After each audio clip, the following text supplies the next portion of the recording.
Good morning, everybody. I'm so happy to be here with you this morning to explore this idea of making the ordinary moments in our lives more holy. This is something that I work actively to do in my daily practice and my daily life.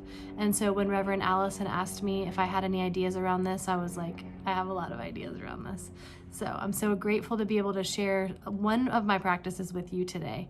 And that practice is called a listening walk. And this listening walk practice actually came out of an inspiration from a children's book that I had found in the UUFA library called The Listening Walk. And I don't have a copy of that book with me here at my house, but I know it here, so that's all that matters.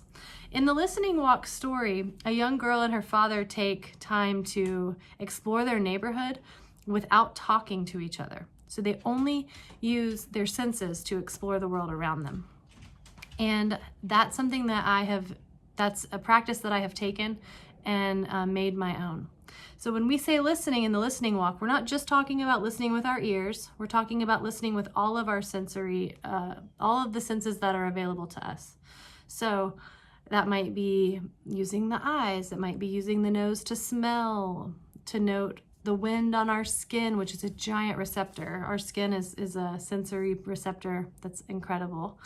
And also, how does it feel? So it's basically about dropping into the moment, grounding into the present moment enough to really open yourself up to the world around you. So this morning I'm going to take you on a listening walk, and I'm so excited to invite you onto this practice. And if you're not able to get out of your home and walk, you can open a window. You can do this practice just by sitting out, opening. You don't even have to open the window. You can just open the blinds and notice. So enjoy the walk, and I will see you on the other side of it. Okay, so I just laced up my shoes, and I did it with a lot of intention. I sat and I held the laces in my hands, and I looped the loops, and I took some deep cleansing breaths. Okay, let's hit the pavement. Wow. Just walking outside, what a difference it makes. Just stepping outside the door.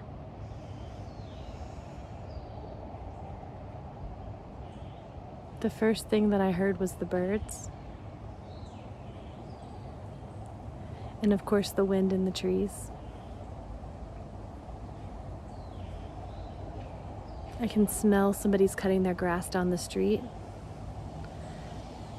And I can hear cars driving by. But that sweet smell of grass is just so intoxicating. I can see how blue the sky is with my eyes. And I can feel the wind on my skin cooling me down, cleansing me even.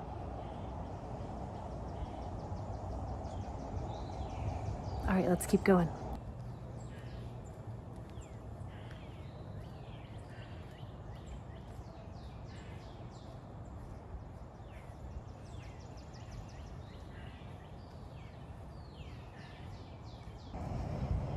Sometimes when I'm on my listening walks, I like to take note of all of the animals that I see. I just saw a cat in somebody's driveway. Oh, and here comes a dog.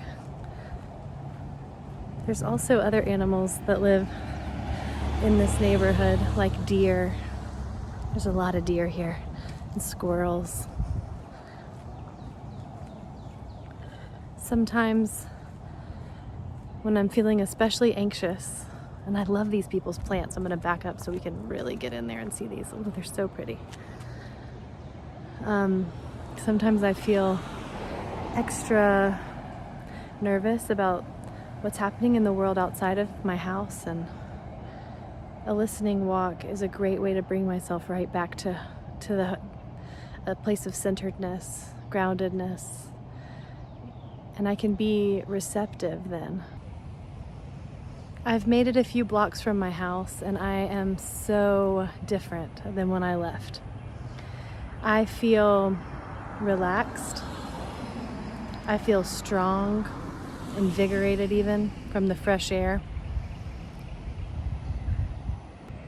I feel so much better.